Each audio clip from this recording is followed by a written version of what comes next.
আসসালামু আলাইকুম, welcome my another video. বন্ধুরা সবাই কেমন আছেন? আশা করি ভালো আছেন। রমজান মাসে এর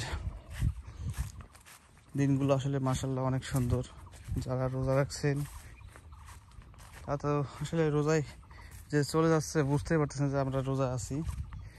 আল্লাহ সবার রোজা যেন কবুল করে নেন, আলহামদুলিল্লাহ।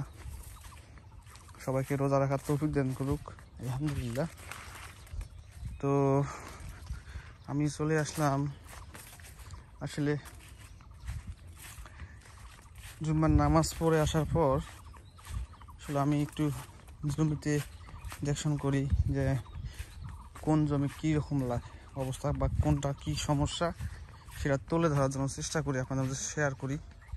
তো অনেকেই আসলে পাগলামি বলেন বা ছাগলামি বলেন, যেটাই বলেন না কেন, আসলে আমার কাছে যেটা বেটার মনে হয় সেটাই আমি রাইট করি, আর যেটা আমার কাছে ব্যাড মনে হয় সেটা আমি আসলে অ্যাভয়েড করি। তো এইটাই হলো ম্যাটার। তো আমাদের এলাকার ধান কিন্তু আসলে মাশাআল্লাহ অনেক সুন্দর হয়েছে। তো এই দেখতে পাচ্ছেন মাঝে মাঝে লাল, মাঝে সাদা, আসলে সার দেওয়া কম বেশি হয়েছে। তো আমি আসলে আমার ভুঁইতে যে গম বাড়িতে আমি পানি দিচ্ছি, আসলে আমার জমিতে আসলে পানি, জমিতে মাটিতে রস নাই বলতেই চলে, এই জন্য আমি পানি দিচ্ছি। তো এইভাবে আমি 3 টিপ পানি দিলাম, এবং যারা পাশে দেখতে পাচ্ছেন এরা কিন্তু এতটা পানি দেয়নি, কিন্তু আমি যতটুকু জানি যে মাটিতে রস না থাকলে পানি দিয়ে সেই মাটি রস করতে হয়, তাহলে আসলে জমির ফলন যে ফসলটা সেটা পরিপুষ্ট হয়। তো মাশাআল্লাহ আমার যে ধানের শীষ দেখতেছেন, এই যে গমের শীষ, মাশাআল্লাহ অনেক সুন্দর হয়েছে, সবারই সুন্দর হয়েছে, শুধু আমার না, এবার গম সবারই সুন্দর হয়েছে মাশাআল্লাহ। তবে আমি যে যত্নটা করছি, মানে আমি চাচ্ছিলাম যে আগামী গত বছরের যে গম পাইছি তার চেয়ে একটু হলেও যেন বেশি ফলাইতে পারি, কারণ যত যত্ন নেবেন, ভালো কিছু প্রয়োগ করবেন, তাহলে ফসলটা ভালো হবে। তাহলে এই জন্য আমি আসলে এই গম বাইতে অনেক কিছু করছি, এই শুরু থেকে মানে জমি চাষ করা আগ পর্যন্ত থেকে শেষ পর্যন্ত আমি আসলে অনেক কিছু এইখানে করছি। তো আমার এখানে আসলে 1.5 টন মাটির মতো আছে, মানে 36%। তো আমি আশা করি ইনশাল্লাহ আল্লাহ যদি দেয় আর কোনো যদি সমস্যা না হয়,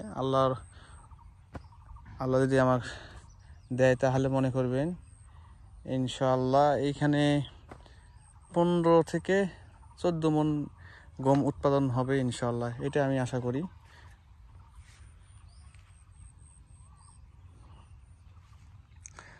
তো সবাই দোয়া করবেন যাতে কোনো রকম সমস্যা না হয়। তো এই যে ভুঁই দেখলেন যে গম কাটার পর কী করবেন, পাশে তো ধান গাছ, স্যাও গাছ, সব কিছু। হ্যাঁ, এইটাই কথা, মেন কথা হলো এইটাই। আসলে গম কাটার পর আসলে আমি পাট গাড়বো, পাট গাড়ার জন্য আসলে এই গম কাটছি, কারণ এই জমিতে ইরি ধান করাটা সম্ভব না, কেননা এখন পানি দেবেন 1 ঘন্টা পর এসে দেখবেন কোনো পানি নেই। তো পানি না থাকলে তো ভুঁইতে ধান হবে না, এই জন্য আসলে গম গেড়ে পাট গাড়া, পাট কেটে আবার ধান গাড়া, সেটা হলো আমন ধান।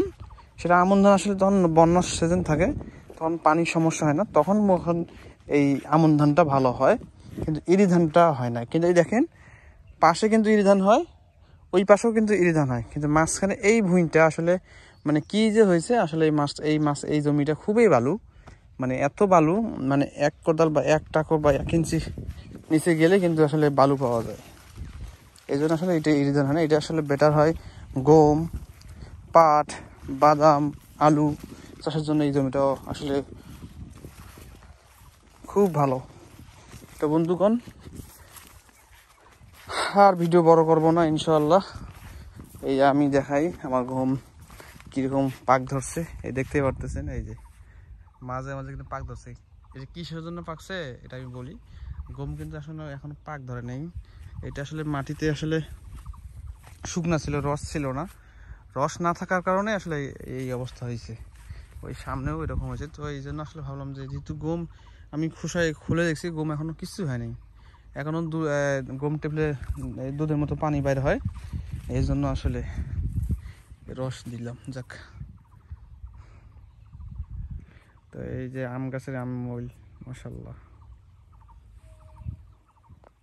তো ভালো থাকবেন, সুস্থ থাকবেন, আল্লাহ হাফেজ। দেখা হবে অন্য এক ভিডিওতে।